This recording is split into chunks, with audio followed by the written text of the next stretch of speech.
Knowledge point YouTube চ্যানেলে তোমাদের স্বাগত। আজকের এই ভিডিওতে আমি আলোচনা করব ওয়েস্ট বেঙ্গল বোর্ডের ক্লাস 8 ইংলিশ টেক্সট বুকের লেসন 1 দি উইন ক্যাফের অ্যাক্টিভিটি 8B থেকে। আগের ভিডিওতে আমি অ্যাক্টিভিটি 1 থেকে অ্যাক্টিভিটি 8A পর্যন্ত আলোচনা করেছি। তোমরা যারা ভিডিওগুলি দেখোনি তাদের জন্য আমি প্লে লিস্টের লিঙ্ক দিয়ে রাখবো, সেখান থেকে দেখে নিতে পারো।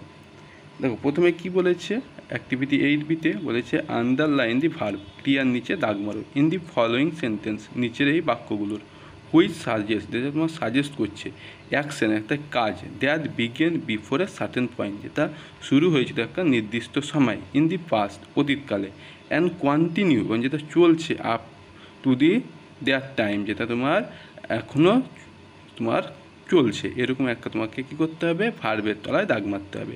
এই ধরনের ভার্বকে আমরা বলে থাকি past perfect continuous tense. Past perfect continuous tense তোমার সাধারণত হয়ে থাকে প্রথমে তোমার হ্যাভ, তারপরে তোমার বিন, তারপরে যে মেন ভার্ব থাকবে তার সঙ্গে আইএনজি যুক্ত থাকবে, মেন ভার্বের সঙ্গে আইএনজি যুক্ত থাকবে। তাহলে আমরা কী কী থাকবে, হ্যাভ থাকবে না, সেখানে হ্যাড থাকে। প্রেজেন্ট হলে তোমার হ্যাড হয়, কিন্তু এখানে ফার্স্ট বলেছে সেজন্য হবে হ্যাড, তারপরে বিন, তারপরে মেন ভার্বের সঙ্গে আইএনজি। তো দেখো প্রথম বাক্যে কী বলেছে, they had been playing in the field, তারা মাঠে খেলা করছে, ফর অ্যান আওয়ার, 1 ঘন্টা ধরে, বিফোর মাদার কল দেম, তার মা ডাকার আগে।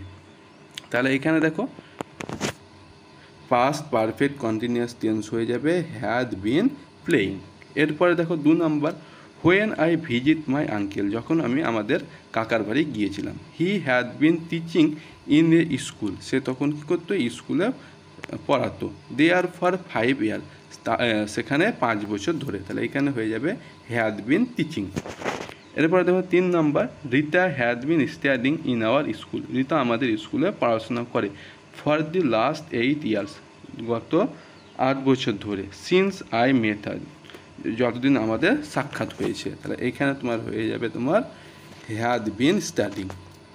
এরপর নেক্সট দেখো অ্যাক্টিভিটি 8C বলেছে ফিল দি ব্ল্যাঙ্ক, যে শূন্য স্থানগুলো পূরণ করতে হবে, with either the present perfect continuous, তোমাকে প্রেজেন্ট পারফেক্ট কন্টিনিউয়াস দিয়ে, ওয়ার পাস্ট পারফেক্ট কন্টিনিউয়াস, অথবা তোমাকে পাস্ট পারফেক্ট কন্টিনিউয়াস দিয়ে। 1 নাম্বার কী হবে দেখো, the rain dash when I left home, তাহলে বলেছে বৃষ্টি, এখানে পোর মানে হচ্ছে কি বর্ষণ করা, হোয়েন আই লেফট হোম, যখন আমি বাড়ি ত্যাগ করেছিলাম। তাহলে এখানে হয়ে যাবে the rain had been pouring when I left home.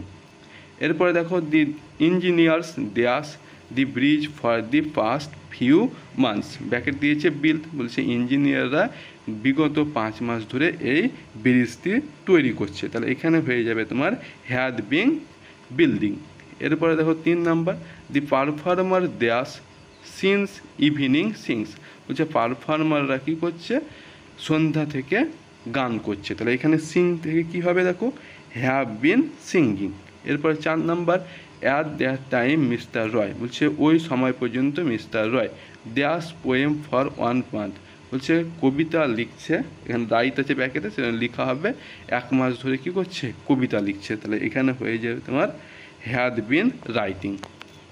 এরপরে দেখো অ্যাক্টিভিটি 9 বলেছে replace the underline word with either antonyms, বলছে তোমাকে এই যে নিচের দাগগুলো মারা শব্দগুলো রয়েছে সেগুলোর বিপরীত শব্দ দিয়ে সেগুলোকে রিপ্লেস করতে হবে। John had always obey his mother, John সর্বদা তার মায়ের কথা মেনে চলে, এখানে অবে মানে হচ্ছে সবসময় মেনে চলা, তাহলে সেখানে হয়ে যাবে দিস অবে। এরপরে বি দেখো, John began his first ever sea voyages, John তার প্রথম সমুদ্রযাত্রা শুরু করেছিল, তাহলে বিগেন মানে শুরু করা, তাহলে শেষ করা হয়ে যাবে ফিনিশড। এরপরে সি দেখো, হি বিকেম ভেরি পপুলার, সে খুব জনপ্রিয় হয়েছিল, উইথ দি সেলার্স, নাবিকদের মধ্যে, তাহলে পপুলার মানে হচ্ছে কি বিখ্যাত, তাহলে এখানে তোমার হয়ে যাবে পাস্ট, অ্যান্টোনিম হবে আনপপুলার। এরপরে দি দেখো, in John's dream the season turned rapidly, বুঝে জনের স্বপ্নের মধ্যে ঋতুগুলো কি তৎক্ষণাৎ ঘুরপাক খাচ্ছিল, তাহলে এখানে র্যাপিডলি হয়ে যাবে তাড়াতাড়ি ঘুরপাক খাচ্ছিল, তাহলে র্যাপিডলি মানে যে তাড়াতাড়ি, তাহলে আস্তে আস্তে হবে কি তোমার স্লোলি। এরপরে দেখো অ্যাক্টিভিটি 10A রাইটিং দেখো বলেছে imagine you are out on the open sea, বলছে তুমি একটা খোলা সমুদ্রে যাত্রায় গিয়েছিল, ইন এ বোট হচ্ছে নৌকা করে, with waves rising all around you, যে তোমার চারিদিকে কী হচ্ছে, বড় বড় ঢেউ উঠছে। Would you feel scared or excited, যে তুমি কি উত্তেজিত হচ্ছ না ভয় অনুভব করছি। স্কার্ড মানে ভয়, আর এক্সাইটেড মানে হচ্ছে উত্তেজিত। Write a paragraph in about 80 ওয়ার্ডস, বলছে একটা প্যারাগ্রাফ লিখো মোটামুটি 80 শব্দের মধ্যে, describing your experience of the C voice, যে এই যে সমুদ্র যাত্রা সম্পর্কে তোমার অভিজ্ঞতা নিয়ে। দেখো মাই সি ভয়েজ, দেখো once I went to Puri with my parents, বলছে একদা আমি আমার বাবা মার সঙ্গে পুরী গিয়েছিলাম। My parents were sleeping in the hotel, বলছে আমার বাবা মা কী করছিল, হোটেলে শুয়েছিল। আফটার দি লাঞ্চ, দুপুরের খাবার পরে। So I went to the sea beach alone, তাই আমি একাই কী করলাম, সমুদ্রে তীরে গেলাম বা তটভূমিতে গেলাম। এরপরে দেখো I saw a empty boat there, বলছে আমি সেখানে একটা ফাঁকা নৌকা দেখতে পেলাম। অ্যান্ড স্যাট ওয়ান ইট, এবং ইহার উপরে বসে পড়লাম। Suddenly the boat started to sail, যে হঠাৎ এই নৌকাটা কী হলো, ভাসার জন্য চলতে শুরু করলো, ভাসতে লাগলো। I notice there the boat was not anchored, আমি লক্ষ্য করলাম যে বোটটা কী ছিল না, মানে নৌকাটা তার নোঙর ফেলে রাখেনি, অর্থাৎ নৌকাটা বাঁধা ছিল না। দড়ি দিয়ে দেখবো নৌকাগুলো বাঁধা থাকে। I was both excited and afraid at that time, বলছে ওই সময়ে আমি কী হলাম, ভীত হয়ে গেলাম এবং খুব উত্তেজিত হয়ে গেলাম। আফটার সাম টাইম, বলছে কিছুক্ষণ সময় পরে, the boat came at the middle of the sea, এবার নৌকাটা কী হয়ে গেল, সমুদ্রের মাঝামাঝি চলে গেল। Suddenly the sky was being covered, হঠাৎ দেখলাম সেই মুহূর্তে যে আকাশটা কী হয়ে গেছে, কালো মেঘ দিয়ে ঢেকে গেছে। অ্যান্ড এ স্ট্রোম কেম, এবং সমুদ্রের ঝড় এসে পড়েছে। Big wave were rising all over my boat, বলছে বড় বড় ঢেউ কী হয়েছে, আমার নৌকা চারিপাশে আছড়ে পড়ছে। Then I saw a big ship near me, তখনই আমি কী দেখতে পেলাম যে একটা বড় নৌকা, আমার জাহাজ আমার কাছে এসে পড়েছে। অ্যান্ড ওয়াজ রেস্কিউ বাই ইট, এবং এটা আমাকে কী করলো, উদ্ধার করলো। এটা হচ্ছে সম্পূর্ণ একটা ইমাজিন নিয়ে তোমাকে কী করতে হবে, এই প্যারাগ্রাফটা লিখতে হবে। এবার অ্যাক্টিভিটি 10B দেখো, বলছে suppose you had wish to perform on stage for a long time, বলছে ধরো তোমার মনের খুব ইচ্ছা হয়েছে, অনেক দিন থেকে তুমি মঞ্চে কিছু একটা পারফর্ম করবে। On the occasion of your school annual function, বলছে স্কুলের যে বার্ষিক ফাংশন হয় সেই ফাংশানে you finally got a chance to do so, বলছে তুমি অবশেষে সেই সুযোগ পেয়ে গেছো। যে write a letter to your friend, যে তুমি তোমার বন্ধুকে একটা চিঠি লেখো। Describing how you felt when you wish was fulfil, কীভাবে তোমার এই যে মনের ইচ্ছা ছিল সেটা পরিপূর্ণ হলো। দেখো চিঠিতে আমাদের জানতে হবে যে চিঠি লিখতে গেলে কিভাবে লিখতে হয়। দেখো প্রথমে আমাদের চিঠির ডান দিকে চিঠির যে প্রেরক তার পুরো ঠিকানা লিখতে হয়। তা দেখো আমি এখানে একটা ঠিকানা লিখেছি 62 গড়িয়া রোড, কলকাতা 147। এরপরে ঠিকানা লেখার পর তোমাকে তারিখ লিখতে হয়। আমি একটা তারিখ লিখেছি, দেখো 02/04/24।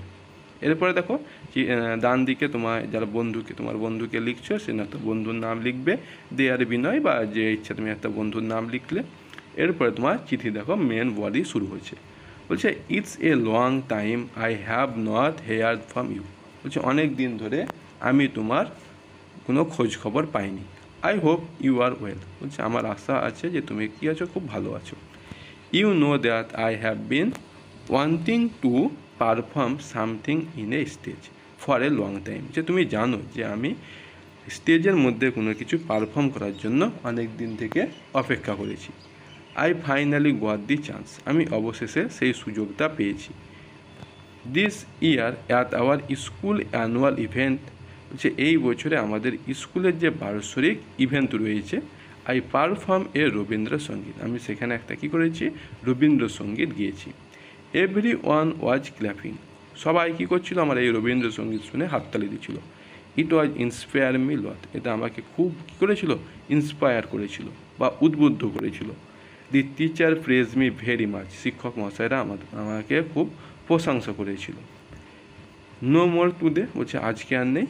নয়, হোপ উই উইল মিট সুন, শীঘ্রই আমাদের কী হবে, দেখা হবে।